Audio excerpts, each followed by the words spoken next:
السلام عليكم ورحمة الله وبركاته. عشاق الكرة المغربية في كل مكان، أهلا وسهلا بكم. في الفيديو ده هنتكلم على رد فعل الإعلام المصري والخليجي بعد فوز المنتخب المغربي والوصول إلى نصف نهائي كأس العالم للشباب تشيلي 2025.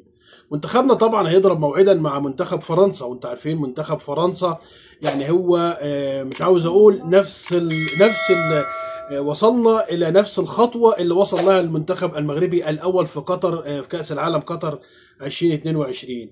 المنتخب واللي كان طلعه ايضا المنتخب الفرنسي في دور نصف النهائي. ان شاء الله يقدر اشبال او شباب المنتخب المغربي يتخطى المنتخب الفرنسي في مباراه نصف النهائي، ويعني ايه، يعني زي ما اقول كده، يعني نحوش العقده الفرنسيه اللي دايما بتقف امامنا في مباراه نصف النهائي. خلاص المباراه ان شاء الله يوم الاربعاء القادم الساعه 11 مساء، بعد طبعا فوز المنتخب الفرنسي على النرويج بنتيجه 2-1، ومنتخبنا اكتسح منتخب امريكا بنتيجه 3-1. طبعا الكابتن مع ابراهيم فايق، والكابتن خالد الغندور، والكابتن مدحت شلبي، والكابتن احمد شوبير، والكابتن احمد فؤاد، دول يعني نجوم او كباتن من الاعلام المصري، كلهم هنأوا المنتخب المغربي على صفحاتهم وفي برامجهم امبارح. يعني شفت بوست للكابتن خالد الغندور، يعني كل تلقيح، يعني بعد للاسف الكلام اللي من الكابتن اسامه نبيه مدرب المنتخب المصري بيقول لك انا خرجت لايحه، ما خرجتش كوره، خرجت لايحه واتغلب ماتشين، وبيقول لك انا خرجت لايحه عشان الانذار. ده حاجه تضحك، والله حاجه تضحك.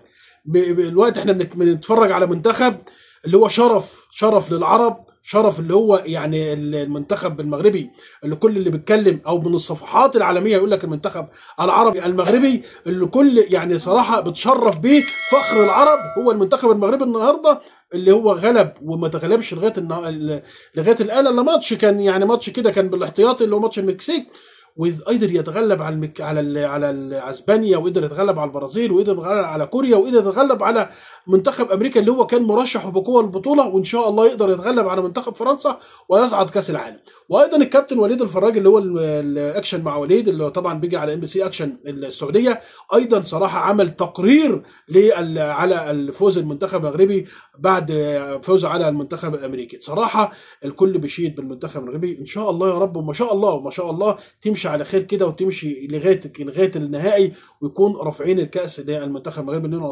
يستحق بكل جداره اللي يكون البطوله ديت مغربيه، لان من افضل منتخبات في هذه البطوله لغايه الان هو المنتخب المغربي، لعبا ومهارا وحماسا وعزيما وفنيا وكل شيء. وصراحه شابوه الكابتن محمد وهبي، بصراحه عمل تيم ممتاز، عمل تيم من اللعيبه ممتاز صراحه، يستحقهم اللي هم يكونوا حاملين هذا اللقب الغالي كاس العالم تشيلي 2025.